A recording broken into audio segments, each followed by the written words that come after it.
Hi Earth's passenger, how's it going? I'm Hafa and you're watching the Cosmoconscious Academy channel. Yes, the name of the channel has changed. I'm still gonna keep talking about exoconsciousness, but I just felt that the process to reaching exoconsciousness involves many other aspects. And I decided to use a name that covered things more broadly. I hope you liked it. So first I'm gonna be telling you some reasons why we should have lucid, aware, out-of-body experiences, OBEs, astral projections, however you want to call them. First reason, why not? Why would you choose to be unconscious when you can actually be conscious? I know that, having daily astral projections is not that easy, it's not that quick, but it's something achievable, right? And I think that, if you feel like doing it, you should go for it. Second reason, you'll be able to see, to perceive more of what reality is. Because this dense dimension is just a fraction of all that is, There are many other dimensions, there are people living there, living their lives, there are people who have never lived here before. There are those dimensions that we go after we live our lives and before we are born. But there's so much more. There are even beings that have never lived here and they have different bodies. And if you keep dedicating, studying, and practicing every day, and having that in mind, you'll probably have experiences with beings that you would never have the chance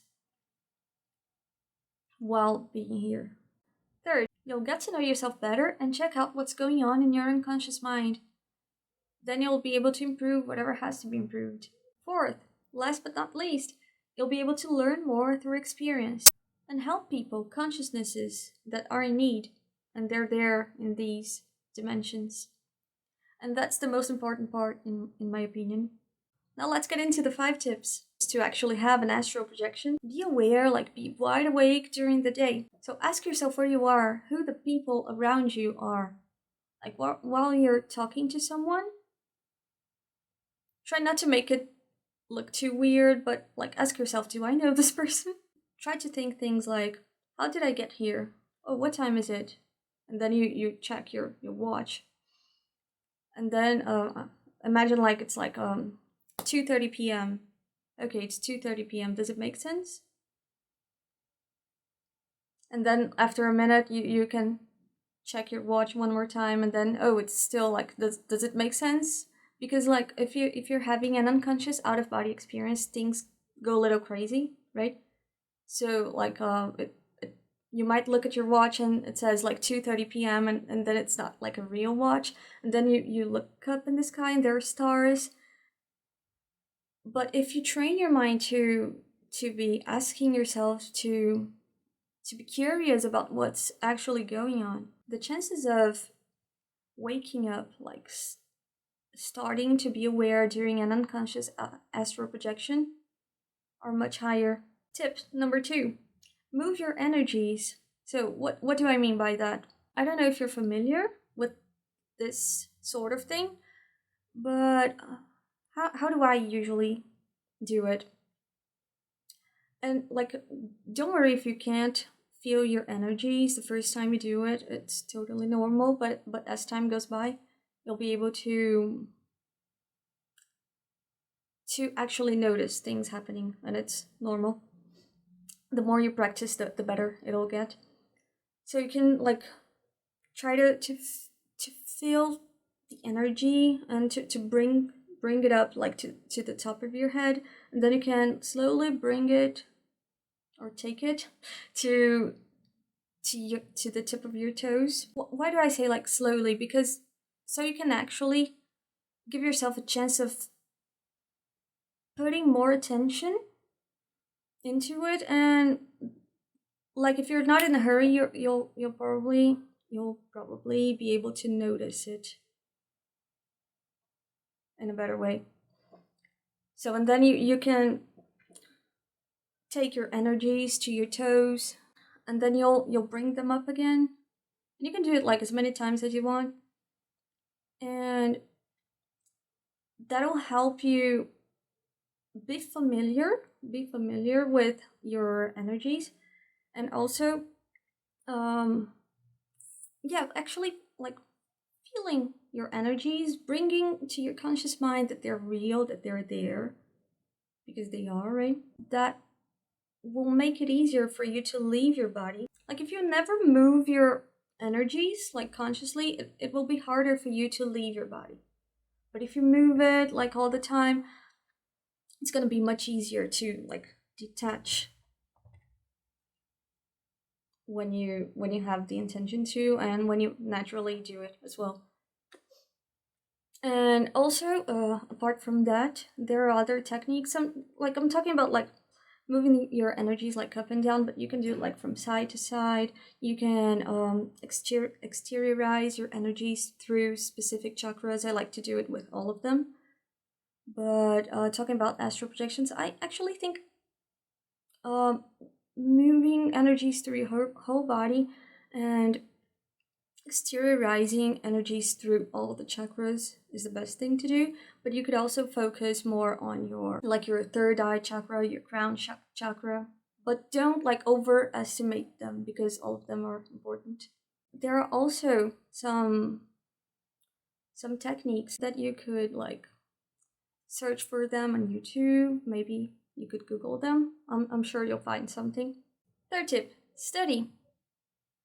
What do I mean by that? Like, keep in touch with the subject. Like, watch videos, read books, take courses, and also put into practice what you're learning. Because sometimes we just feel like reading and absorbing content, and if you don't put things into practice, you won't know if they work. Because like something might work for me, but it won't work for you. So studying, like keeping in touch with the subject, is really important, because by doing that, you'll be able to bring all this information to your conscious mind, and that'll help you interpreting your experience when you wake up after an out-of-body experience, for example.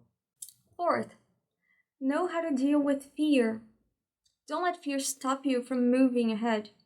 Try to replace your fear with reason. Many times the reason why we feel fear, we are afraid, doesn't even make sense.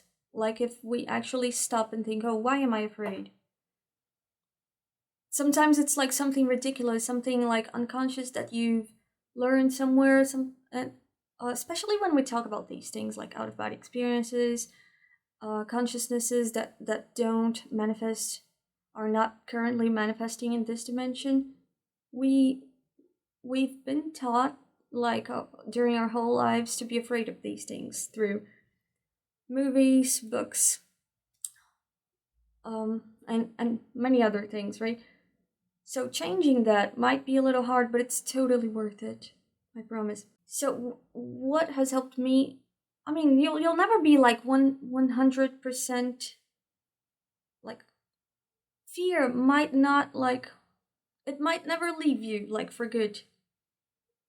But if you start being rational and putting intention to what you want to do, it's going to be much easier, right? And the level of fear will decrease for sure. And what has helped me the most was like studying, like getting information, bringing information to my conscious mind so I can process things and understand how they work. It has definitely helped me a lot. And the fifth reason is have a reason. During the day, and especially before you go to bed, before you fall asleep, you should have this like clear in your mind. Why do I want to do this? Why do I want to have an out-of-body experience and a lucid astral projection? And talking about this reason, that you're gonna figure out what reason it is. So make sure you know why you want to do this. So talking about this reason, the more ethical it is, the better.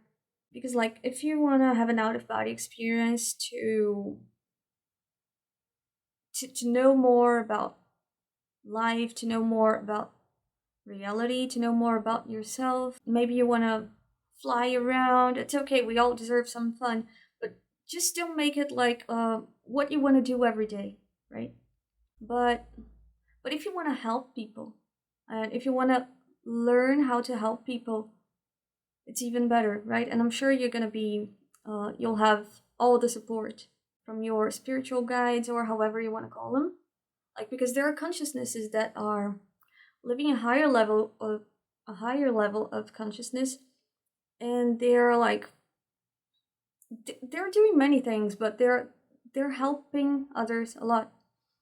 And if they find someone who's willing to be part of it with like good intentions, they will definitely help this person. And it's important that, like, when you tell yourself, when you tell like the universe what you want to do, it's important that you really mean it. Because sometimes you might think like, before I sleep, I'm gonna leave my body and help other people. Do I really want to help other people? If you don't, it's alright. But I think that the most important thing is like to be true to yourself when you define this intention. Because if you're not true to yourself, it won't work. And it's okay, like one day you don't feel like doing specific things, you just want to fall asleep, whatever. But I'm just saying that the like meaning what you're saying is really important, because your mental state and your intention will take you to similar places, to places that have the same aspects, you know, that have places that have things in common to what you're currently manifesting. So that's why one day you go to a specific place, another day you go to a different one.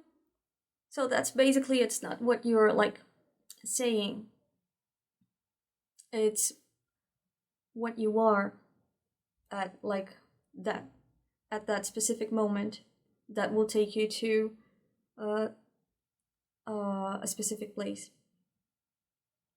So that's why I think it's so important to work on our manifestation, like to be willing to grow, to be willing to be a better person.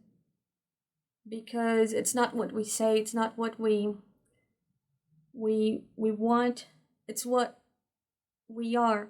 And if you aim to be a better person and keep working on that every day, that's what's gonna dictate the next things that are gonna happen to you. So I really hope it helped you somehow. If you liked the video, leave a thumbs up. And if you enjoyed this kind of content, if you have questions, suggestions, comments, you can leave it in the comment section. And that's it for today. I'll see you next time.